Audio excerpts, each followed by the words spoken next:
How we doing? How we doing? Today is Thursday, the 20th of June, 2024. Just doing a real estate tap in with you for today. We're still expecting to see some more data come out. I think between today and tomorrow, give us another reading on inflation, some of the other numbers that are going to affect the economy. Inventory is ticking up, and it looks like prices are still going up. Which is interesting because we would have thought that with the interest rate environment that we're in, as well as the increased demand that's coming, that would have come into the market or should come into the market,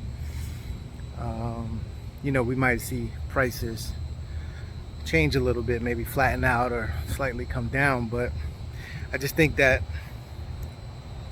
the fact that prices are still going up is that the demand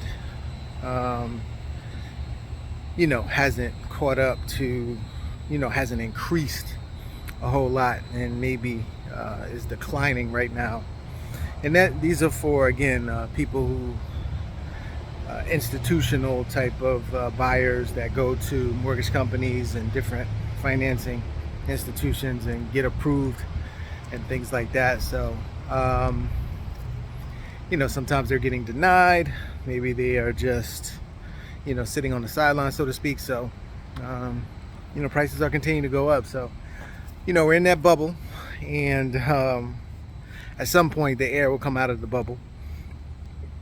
We just don't know when, but there's a good chance that that's going to happen probably somewhere going into the end of this year, into next year. But we'll see.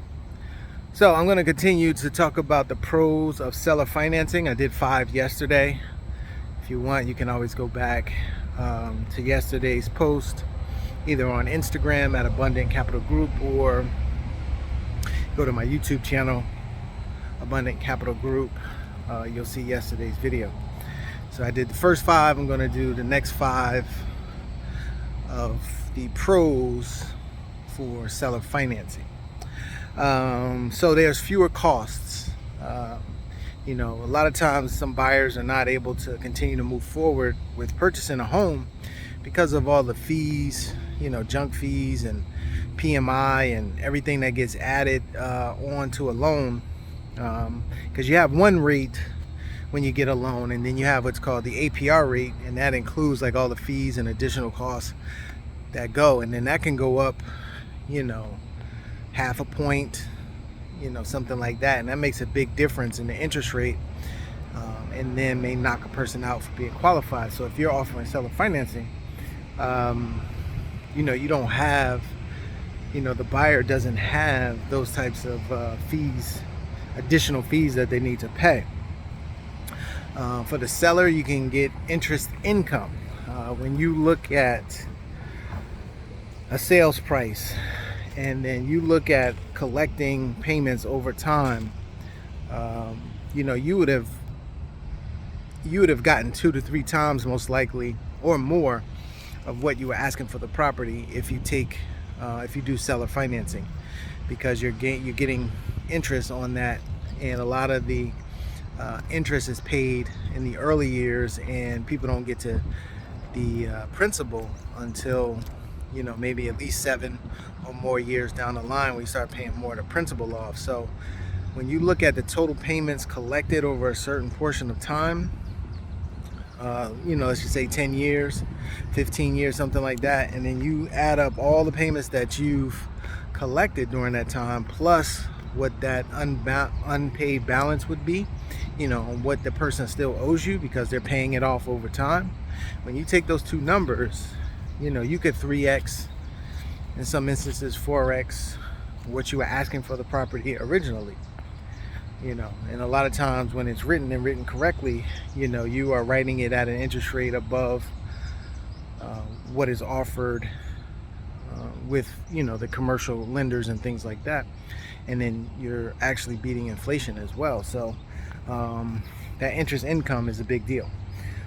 Installment sale tax deferral. I would talk to a tax professional, but if you do seller financing or what's called an installment sale, you can defer a lot of this capital gains tax. So that helps obviously too. It puts more money, into your pocket by being able to defer that capital gains. So I would say for that one, you could go to IRS code 537 form 6252 if you like to read stuff like that. I know most people don't, but if you want to read it, you can read it. If not, reach out to your tax professional, tax preparer, somebody that does your taxes, and ask them about it. Give them a scenario. What if I do an installment sale? How is this going to affect the taxes that I pay on the gain that I'm getting? Okay. Oh, sorry.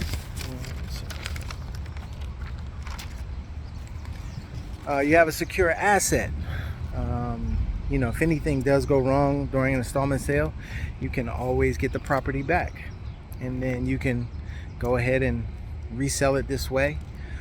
But you always have that as collateral. Any other types of investment, you don't have a tangible asset a lot of times with other investment opportunities.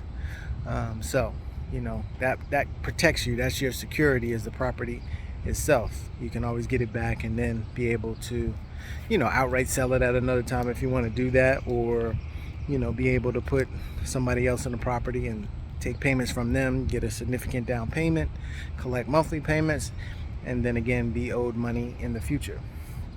And then the last thing, and I think this is one of the most important that people have to understand when they're selling with seller financing, is that if you need to liquidate the property, you can do that in two ways. You can sell the remaining payments. If you write this thing for like 360 months, and let's say 3 years from now, whatever, something in your life happens, you want to take advantage of another opportunity, you want to go on vacation, you want to move or something like that, you can sell the balance of the payments that are due to you, because there's an unpaid balance after 3 years. You can sell all of those payments for a certain amount of money that you can get right now. Or the other thing is that you can sell some of those payments. Let's say after 5 years, there's 300 payments left. You can sell 100 and half of them. Let's say 150 of those payments. You can sell those for a certain amount, which is big, so now you can get that money right now, but still be owed the balance of the 150 payments that are remaining on those 300 payments. There's 300 total payments remaining, but you're selling the first 150, and you may be able to get a significant amount of money right now, and then still be owed a certain balance on the back end. So if that property sells during the time, let's say the person that you sold those payments to, they're collecting those payments during that particular time, but then the homeowner of the property sells the property, that person that you sold your partial payments to is only entitled to a certain amount based on that 150 payments that they made, and then you're entitled to your portion of the 150 payments that remain. So hopefully that made sense. It didn't confuse anybody, but that's just a great thing. You get money today, and then you're still owed a lump sum of money for those 150 payments that you held on to, that you keep for yourself. So if you have any questions, if anything was confusing, make a comment, let me know. But those between yesterday and today, I gave you the 10 reasons, the 10 pros for seller financing.